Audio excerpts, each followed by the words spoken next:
Big Boss Malayalam season 7 live അപ്ഡേറ്റ്സിലേക്ക് പോവാം. ഷാനവാസ് രാവിലെ മുതൽ അനുമോളുടെ അടുത്തും അനീഷിന്റെ അടുത്തും ആദിലാനൂറയുടെ അടുത്തൊക്കെ പിണങ്ങി നടക്കുകയായിരുന്നു. അനീഷിനോട് ഇപ്പോഴും ഷാനവാസ് മിണ്ടിയിട്ടൊന്നുമില്ല, അനുമോളുടെ അടുത്തും മിണ്ടിയിട്ടൊന്നുമില്ല. ആകെ ആദിലയുടെയും നൂറയുടെ അടുത്ത് പോയി രമ്യതപ്പെടുന്ന ഒരു കാഴ്ചയാണ് ലൈവിനകത്ത് കണ്ടത്. ഷാനവാസ് പറയുന്നുണ്ട്, റെഡ് മീറ്റ് എനിക്ക് അത്ര നല്ലതൊന്നും അല്ല, ഞാൻ മട്ടൻ പീസിനായിട്ടൊന്നും അല്ല വഴക്കുണ്ടാക്കിയത്, അവള് വളരെ സെലക്റ്റീവായിട്ടാണ് വിളമ്പിക്കൊണ്ടിരുന്നത്, അതുകൊണ്ടാണ് ഞാൻ അങ്ങനെ ഒരു വഴക്കുണ്ടാക്കിയത് എന്ന് പറയുന്നുണ്ട്.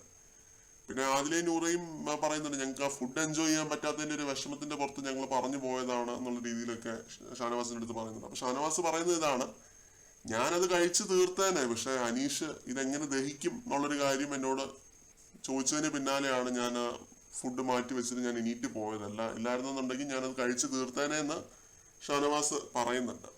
പിന്നെ ഇതിനകത്ത് അവരത്രയും നല്ല സുഹൃത്തുക്കളായിട്ട് ഇരുന്നിട്ട് അനീഷ് അങ്ങനെ ഒരു കാര്യം പറഞ്ഞത് ഷാനവാസിന് വല്ലാതെ കൊണ്ടു, അതാണ് ഞാൻ മനസ്സിലാക്കുന്നത്.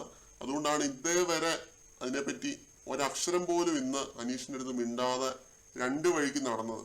ഇല്ലായിരുന്നുണ്ടെങ്കിൽ നല്ല രീതിയിൽ തന്നെ സംസാരിച്ചുകൊണ്ടിരുന്ന രണ്ടുപേരാണ്. ഇന്നിപ്പോ കുറെ നേരമായിട്ട് പിണങ്ങിയിരിക്കുകയാണ് കേട്ടോ. ലൈവ് രാവിലെ പോലെ കാണുവാണ്. ഷാനവാസ് അനീഷിന്റെ അടുത്ത് മിണ്ടിയിട്ടേ ഇല്ല.